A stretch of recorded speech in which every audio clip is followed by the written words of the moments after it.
Hey guys, so recently we did a video showing you these little shims that correct a door problem. So there was some comments there saying, oh, mine's alright, must be a 120 thing. No, it's not a 120 thing, it's a Prado thing, the rear doors.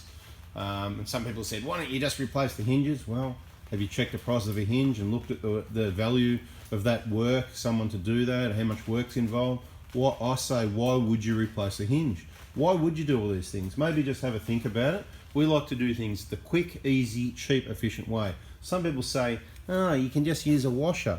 If you watched the video, you would have heard me say that, you know, you can use washers, but you've got to take firstly, you've got to have the right size hole in the middle of the washer, which is hard to get.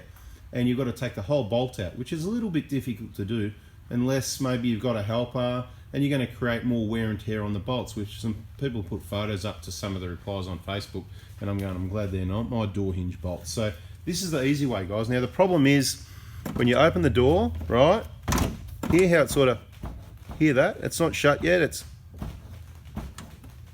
right, and it's all a bit, you know. Right, so let's get in a bit closer and have a look and see what's going on there. Okay, so see, this is the guide. If you saw the other video, if you didn't check that out, I always say check out. This is what's meant to support the weight of the door and guide it on. This is the lock. So this latch here shouldn't be getting impacted, and it could be in the end damaging, right? It's this plastic here, right, that's meant to go over the, if we can get it to focus in there so you can see what's going on, that's the problem. But anyway, hopefully you get the picture. The door's dropped a little bit, right? So a really simple solution is to come into here and realize that if you put a small spacer in between the hinge and the door there, right, at the bottom, it's going to lift the door up. So we've got the shims there. Let's get one in there and see what it does. Okay, so we've just cracked these loose. They're usually fairly tight, and it's always going to pay to have an assistant if you can. You don't have to, but I've got an assistant here to lift or jiggle when I say, but we've just cracked these loose. We're using a 12 point or a single hex socket so we don't damage those. As I said, they're usually quite tight, so we're just going to undo those a few turns.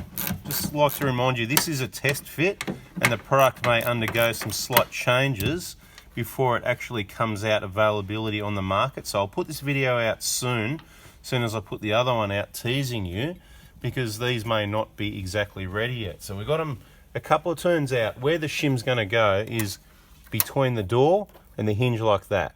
So if we give that a gentle jiggle, I might be able to just gently slip that in there, is the plan.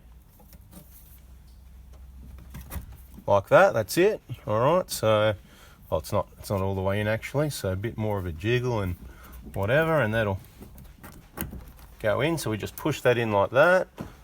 All right, and I'll just sort of hold that there. So it does work, but knowing KAON and their perfection, they're going to want to just make a couple of little slight changes maybe, and I'll tell you what those are in a minute.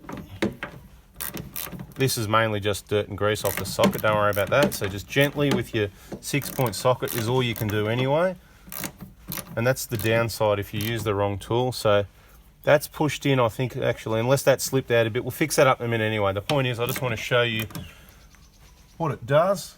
We're not going all the way on those at the moment because we may adjust again. We just want to get them nipped up nicely. That'll do for now, so that we can close the door and have a look and see what 0.6 of a mil difference is done for the adjustment. Okay, so that's one shim in.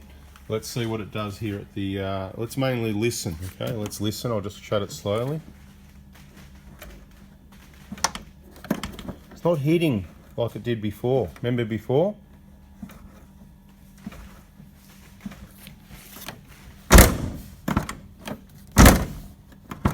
The number plate out here is slapping around a little bit. It's, you know, not really that secure, standard sort of thing, and the plastic on the back. So ignore that. We're just looking at the, I reckon it needs another shim. If we get in there and have a look closely, not that you can see, but I can see. See, it's still, it's on the low side. One more shim. It's still rubbing. Needs to go up a little bit, right? Can you see? Anyway, we'll put one more shim in.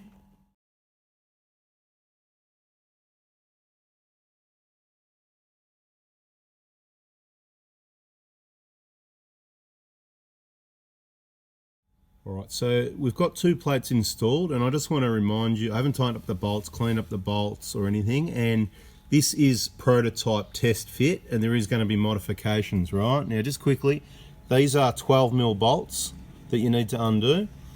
You're probably better off to use a clean socket, not a dirty one, but anyway, I'll show you what, so this is why we do test fits. See at the back there, the material's protruding a little bit through too much.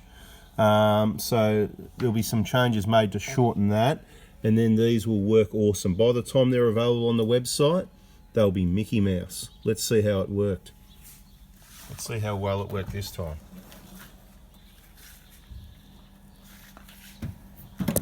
Oops, nearly dropped it.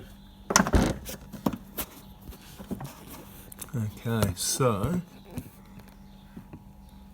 you can see the height there. Much better. I'm pretty happy with that. You could probably put another one, but see, it's not coming in slamming, because what normally happens, it comes in and it's slamming the top of that guide, right? You don't want to have it too high at the end of the day. Sitting against the top's good, so yeah, that's good. This door could do with some adjustment as well to make it shut a bit tighter, because if you shut it really softly, there's not that much pressure on the seal either. That is beautiful compared to before. So then what we'll have is, instead of slamming this really hard, it'll close where it's just above it, and it's taking the weight of the door, taking all the pressure off the striker here for the lock. All right, so we're all done here. These are the prototypes, so not ideal, but they definitely do the job. Awesome system. As we speak, KAON are working on and have already modified and working on modifications to make these A1 as they normally do. The suggestions I'm going to make is, this door wasn't really bad. It used 2 shims. The shims are about 0.6 of a millimeter thick. So some doors are going to need 1, some are going to need 2, some are going to need 3. Sometimes you're going to need maybe 4 or 5, depending how bad your door is, okay? So at the end of the day, I'd probably recommend there's 3 or 4 as a standard supply packet, whatever the case may be, or you could just do 2 and have an option for buying 2 packets, so then you get 4, so maybe in pairs. So basically what it's done here, it's brought the door up. It's worked really well for what we want it to do. Now when it closes the door, I'd love to be able to shut that number plate up so that it actually sounds good, but now when we close the door, instead of thumping on that striker plate there, it just kind of goes, you know, it just, yeah, if that number plate wasn't happening, you know. Anyway, it's hard for you to see here, but there's a massive improvement. See, it's just not hitting there, guys. See that? That's all the seals starting to take up contact. Anyway, that's how you want it. You want it to set up right, so you're not. And look, the other thing I'd say is, use a really clean socket. Did you see before these look pretty bad? Now you're going to get a little bit of wear on them from using a socket. 6-point, 12mm, careful as you can, but what I'd suggest is clean it before you put it onto your paintwork, especially if it's white. And so what I've done, I've just given these a quick clean up to show you how much better they look once you clean them up. And you're never going to look at it again anyway. Look at these, they're covered in dirt and dust, and you haven't looked at those, right?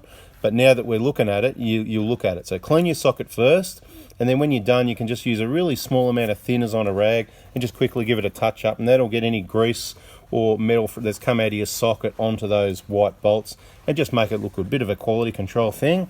And look, over here, that'll take all the load and the damage that's happening to this off. Something else you could probably do, and we haven't done it yet, is take this off and spin it around the other way so we start using the other side of it. I'll just have a look at that now. Okay, so we've just taken those 2 out, and just for your information, they're Torx bit 40. So Torx bit 40, and we've spun it around 180 degrees. So we're starting off with like a new striker latch at this side. So we'll be able to monitor any wear on there, if the lock is knocking at all, making noises, whether it's tapping on there. And look, it's like a new one, isn't it? Look at that, Torx bit 40, guys. And we're going to close the door on that one. If you haven't already, please subscribe, turn the bell on, and if you got something out of that and you're looking forward to your shims, please give us a thumbs up. We'll have another video once they're available for you, but they should be available on the KAON website shortly. Sorry about the first teaser video. Yeah, my fault. I was meant to do a test fit, and I did the video and let it out before I did the test fit. And yeah, anyway, bada bing, bada boom. That's a closed case. We're out of here.